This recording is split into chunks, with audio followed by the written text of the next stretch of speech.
So you can also say, okay, well, we can relate in a way that you believe what you believe. Just calm it down, okay? Just keep it down, and I'll keep my thing down. So it's kind of like a little neuter. Your belief and mine, and so we can get along. But the problem is that then we wind up talking about things that matter to neither you nor me. So what we are trying to do here in Manhattan and places around the world, and where a lot of people are going towards, is that the other is not there to be indifferent to, or to be in war with, or to play them down, play yourself down, but other is there to be known. And whatever you hold as sacred and good is in the other. So which would mean that atheists should say, maybe religious people are rational. Or people who are religious say, maybe atheist people are actually spiritual. Everything that you think the other is not, the moment you think you know other, you don't know anymore. So that's the concept we are exploring. So we are helping people get into the shoes of other people and experience what they experience and feel what they feel in order to understand something. Because once you locate God in the other, your relationship with the other changes. So you went through experience on Friday. You went to Romem, which I go often, and Rabbi David is a friend, and he's part of what we do in Faith House. And so you came there, and you perhaps experienced something new. You experienced a lot of language that you didn't understand, right? It was like, where are we in this thing? Yeah. Like you are just like, first of all, you don't know it's in the wrong side, and it's the wrong language, and they're not giving the clues.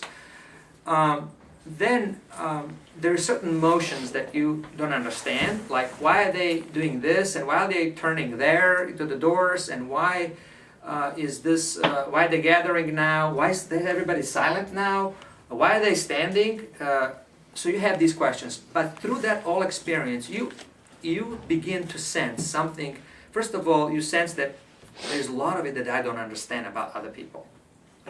There's so much I don't know. Then you sense there's something beautiful in others that is happening, something that touches you, perhaps connects you with something that you know and practice. I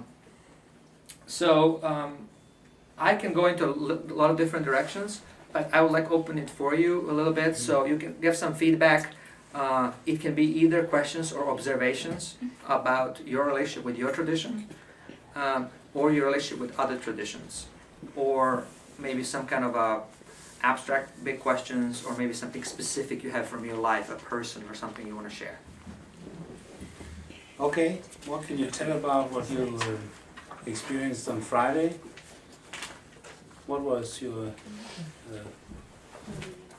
It was kind of a shock for us all, I think, to see how a Jewish synagogue works in a contradiction to the Danish church, where the Danish church, the preacher just stands on his preacher chair and just talks about God and what he does for day. And when in the Jewish synagogue they were singing, and it was really high energy all the time, and it was really a big difference to the Danish church.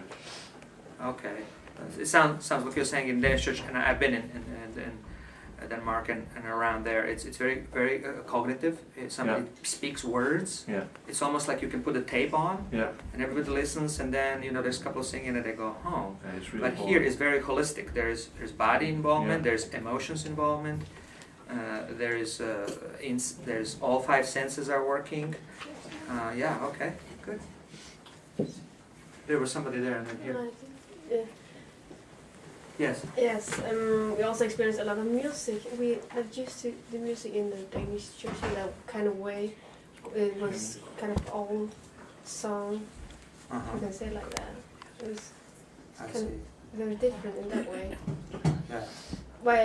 But I just thought that when Jewish church, I believe that it was kind of the Danish church where there's somebody who's missing and the people is also listening and in the traditional way. But it's that the kind of you are used to. I don't know how to say. I'm trying to connect the words that you're not using. I'm not quite sure how to say it. the way you go to church, how's that like? Is that like the messing, like in the Danish church, or is it like the Jewish church we saw with the singing and the group performance? Okay, so here is the situation that's going on. I go to a lot of churches and synagogues and mosques and things like that. Judaism is as diverse as Christianity. Within, there's plenty of synagogues where you would come in and somebody will go like, nah, nah, nah, nah, nah, nah, nah, and then you'll go home. And then you might have some Jews from that synagogue coming to a Christian church that is alive and well and functioning and making a difference in the world and serving the poor and joyous and holistic and allows for all the questions you want to ask. And then a Jew would come to that church and say, oh, that's Christianity.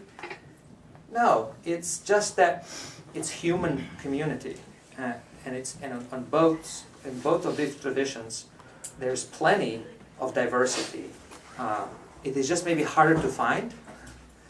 It's harder to find. It's much easier to find in New York because there's most Jews in America, more than half Jews in America live in New York. So there is, hundreds of synagogues here. Maybe 200 kilometers further, there's none. So that's an experience. You got to put it in perspective. It's that your religion is in your hands, basically, and you, next generation is coming, you have right to change it. And you have rights to do, you have obligation to have a conversation with your tradition and deal with it and make it into something that they did. They did, Romemu started several years ago when people like you were in the synagogues and said, we don't want to do this anymore. And they stepped back and they said, how can we be really Jewish and go deeper into Judaism, but also be open to others? So they introduced yoga classes, they have some Christian songs there. They are very comfortable with discussion on atheism and having people like that. They have atheists who are members. And I go there, speak sometimes. So they have decided to take best of the tradition and make something for their generation. That's their story. Yeah, since we got to Denmark, we now kind of compared the three different churches we've been in. The Danish and the two different churches, the synagogue and when we had the gospel choir in Harlem. And I'm wondering about the different ceremonials at each church and the procedures of how the priest is, or whoever that is talking to the audience and referring to God in these different ways. So I'm thinking, when you go to, you told us you go to many different kind of churches, but why don't you have one specific church that has one specific procedure as we have in Denmark? I see. Okay. Thank you. I do have. We have once a week I meet with a group, City Lights, it's called, and there's 30 of us. And we have some youth, and that's our community. You have to have a place, a community where you belong. But there is a different way to hold a community. You can hold a community and say, we'll take down the walls because we will deepen our roots. So if you're a deeper person, a deeper community, then you can afford having walls down. For example, in our group, there is no membership. We don't know who's a member, who's not. Whoever comes, comes. Whoever does things, does things. It's very fluid, and it's very... institution is under suspicion, but it's almost like we don't want to even be anti-institutional, because to be anti-institutional is to also be a mirror image of an institution and actually also be concerned about it. So institution, organized, disorganized, that doesn't matter. You can. We are part of what's called emerging church. I don't know if you have heard about it. I haven't talked about it. Yeah. But Yeah. Okay.